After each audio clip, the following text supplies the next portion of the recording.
Bismillah, alhamdulillah, wa salatu wa salam ala rasulullah wa ala alihi wa sahbihi ajma'in. Ashhadu an la ilaha illallah wa la sharika lah. Wa ashhadu anna Muhammadan abduhu wa rasuluhu ma ba'd. Assalamu alaikum. You still awake, huh? Okay. We didn't bore you to death yet, but we'll work on it, inshallah. My name is Yusuf. Can you say Yusuf? You say Yusuf. Yeah, very good. I wish you'd teach my wife. She keeps mispronouncing it. She calls me useless.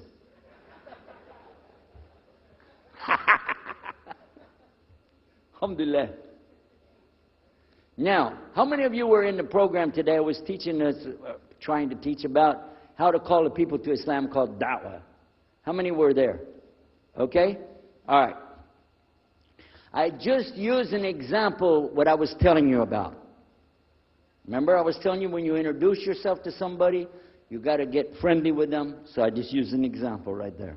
Because this will disarm the people. This disarm them and make them relax a little bit. Because they're coming to you with things like, how come you Muslims has to kill all the people?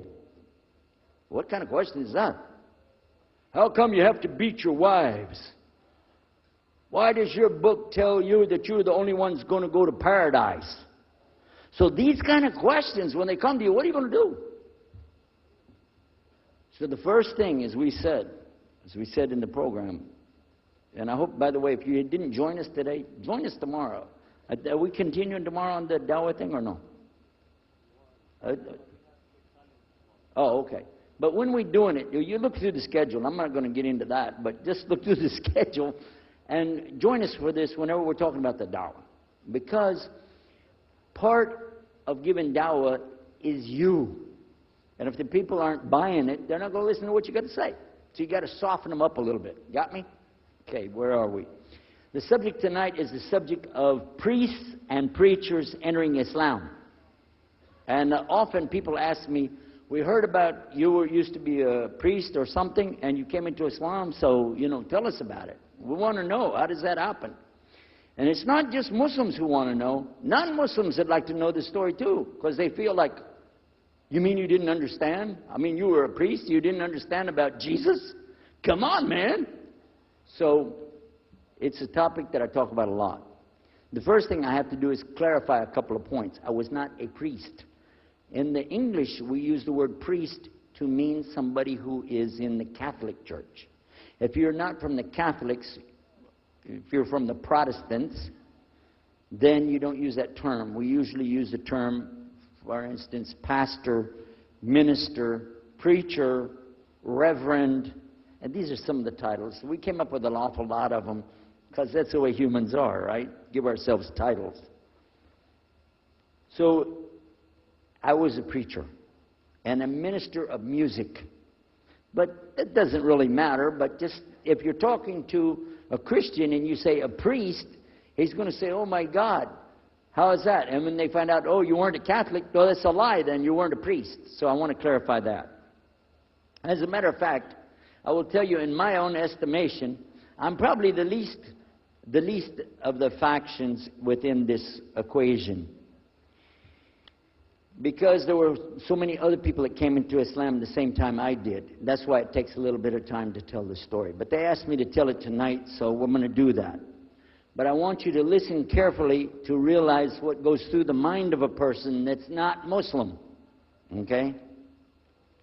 And I usually start out by telling people that my father and I were both ministers, and both of us were also businessmen. In the reverse order. We were business first and preacher second. Got me? Because, well, as they say, business is business. And that's exactly how it worked. We operated mostly in Texas. We had a place in San Antonio, Houston, and also in the Dallas area. And we were very concerned about Christian conditions. So my father started something called Concerned Christian Centers. And basically, if you look at it from a material point of view, it was a place to sell stuff.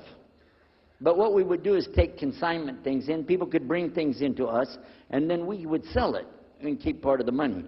And keep a lot of the money. But anyway, they would bring in what they make with their hands, arts and crafts. And a lot of old women, they like to sit around and make things, then they give it to us, And this helps the church, which is called the church, and then it helps them as well. So it became like business and religion tied together, and that's very common in our country.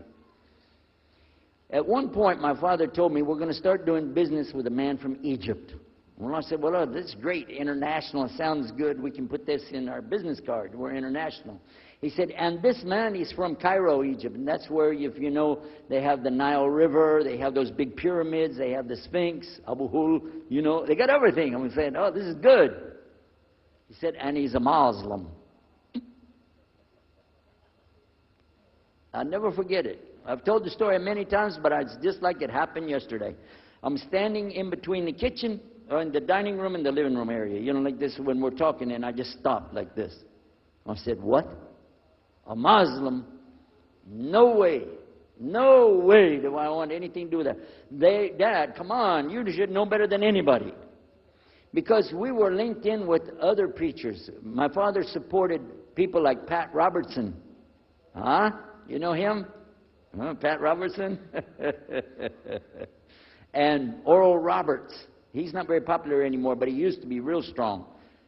And his ministry up in Tulsa, Oklahoma. In addition to that, people like Benny Hinn. I don't know if you heard of Benny Hinn. He's coming over this way, so look out. And there's many of them. John Hagee, and the list goes on. Jerry Falwell, Jimmy Swaggart. Some of the names, maybe you heard those before. We know these people. We know all about them. All about them. Okay? So at one point, here I am standing there talking to my father about a Muslim. These are the enemies of God. This is what we've been taught. These same people, I just mentioned their names, in their preaching on the television and so on, this is what they teach. Muslims are no good. Now it just became Muslims are terrorists. But back then, you know, we didn't reach that level yet. We were still just kidnappers, hijackers, you know. They said that Muslims don't believe in God, that they're worshiping a black box in the desert, and they kiss the ground 5 times a day. Now that's what we know, man. So here's this Muslim going to do business with us. I told my dad, no way, I'm not going to do it. And he insisted. He said, I want you to meet this man. He's very nice. And I said, I don't want to meet him. I never am like this, by the way. But on this case, I said, no. That's one thing I'm going to stand firm against. We're not going to do it. He said, I want you just to meet him. I said, all right. I'll do it for you. I'm going to do it my way. I'm going to go to church. And it's going to be on Sunday. When I come out of the church, I'm going to have my Bible under my arm. I'm going to have the salib. I used to carry a big cross. I'm going to have my cross with me. And I'm going to have my hat that says, Jesus is Lord. And I'm going to have my wife, born-again Christian, with me. And we are going to get this demon, devil, infidel, Muslim, and we're going to show him Jesus. Okay? Now, this is a true story, by the way. So I got up that morning on Sunday, and I was thinking, man, you know. We went to church. Strangely enough, the preacher was preaching out of the Old Testament about salvation coming at the time of David, which really puzzled me because according to Christianity, it's coming through Jesus. And it really, that opened the door for me, but that comes up later in the story. Why was he saying there's salvation before Jesus? That's interesting. Now, when I get there to my father's store, I'm looking around, you know. I'm looking for somebody wearing, you know, a long white robe and some kind of black, you know, thing over that with a long beard. And I guess I was looking for me, wasn't I? Anyhow, when I get in there, I don't see this guy. By the way, imama, sword, everything. Ayatollah Khomeini, maybe. This is what I had pictured. I said, where is he? I'm ready. My father said, he's over here. I said, where? I said, here. This is a normal guy. He was normal. He didn't have a beard. He didn't have any hair at all. I said, how do you do? I told him my name. He introduced himself. His name is Muhammad. I said, how do you do? after the niceties of hello, how are you, how's everything, I said,